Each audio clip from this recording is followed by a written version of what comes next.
আমাদের যশোর জেলা tractor tank lorry এবং কাভার ব্যান্ড যে শ্রমিক ইউনিয়ন, এই শ্রমিক ইউনিয়নের ত্রিবার্ষিক নির্বাচন 2025 আজকে সকাল 8:30 থেকে বিকাল 4:30 পর্যন্ত বিরতিহীনভাবে অত্যন্ত উৎসবমুখর পরিবেশে, আনন্দঘন পরিবেশে, অত্যন্ত শান্তিপূর্ণভাবে সকলের অংশগ্রহণে একটি সুন্দর নির্বাচন আমাদের সম্পন্ন হয়েছে।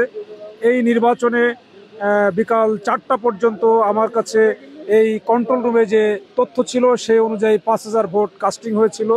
আপনি জানেন যে আমাদের 4:30 ভোট শেষ হলেও আমাদের ভোটারদের এখনও পর্যন্ত 4:30 পর্যন্ত যারা লাইনভুক্ত ছিল তারাও এখনও ভোট প্রদান শেষ করতে পারি নাই, চলছে তাদের ভোটও। আমরা আশা করছি আর 10-15 মিনিটের ভিতরে আমাদের ভোটারদের ভোট অধিকার প্রয়োগের যে পর্ব সেটি শেষ হবে। এরপরে আপনাকে আমরা তথ্য দিতে পারবো যে প্রকৃত অর্থে কতজন ভোটার তাদের ভোট অধিকার আজকে প্রয়োগ করেছে। আজকে ভোটটি অত্যন্ত শান্তিপূর্ণভাবে ছিল।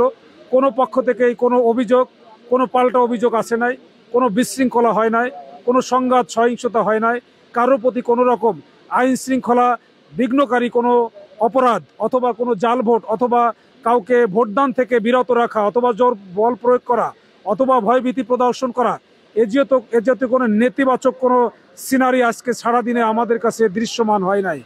আমরা এখানে আমাদের আজকের এই ভোটে সকল প্রার্থীরা যেমনভাবে সহযোগিতা করেছেন, প্রশাসন সহযোগিতা করেছেন, মিডিয়া কর্মীরা সহযোগিতা করেছেন, নির্বাচন পরিচালনা কমিটির সম্মানিত চেয়ারম্যান জননেতা ফারাজি মতিয়ার রহমান মতি ভাইয়ের নেতৃত্বে নির্বাচন পরিচালনা পরিষদ আমাদেরকে সহযোগিতা করেছেন, আমাদের প্রিজাইডিং অফিসার, পোলিং অফিসার বৃন্দ, আমাদের বিভিন্ন প্রার্থীর এজেন্ট বৃন্দ আমাদের সত্যি একটি সুন্দর ব্যাপক সহযোগিতা দিয়েছেন।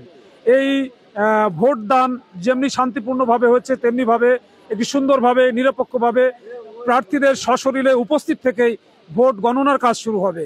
সেখানে তাদের সামনেই ভোট গণনা করে আমাদের চেয়ারম্যান মহোদয় তিনি ভোটের জয় পরাজয় কে কে নির্ধারিত হবেন সেটি নির্ধারণ করে সত্যিকার অর্থে শ্রমিকদের ভোটে যারা নির্বাচিত হবেন তাদেরকেই নির্বাচিত ঘোষণা করবেন। আমরা মনে করি যে সারাদিন কোনো বিশৃঙ্খলা সহিংসতার সৃষ্টি হয় নাই এবং গণনার পরেও ফল ঘোষণার হওয়া পর্যন্ত কোনো বিশৃঙ্খলা ঘটার কোনো সম্ভাবনা আছে বলে আমরা মনে করি না। আমরা মনে করি শান্তিপূর্ণ এবং উৎসবমুখর এবং একটি আনন্দঘর একটি সুন্দর সুনামধ্বনি একটি নির্বাচনের ফলাফল ঘোষণা হবে, আমরা সেটিই আশা করি।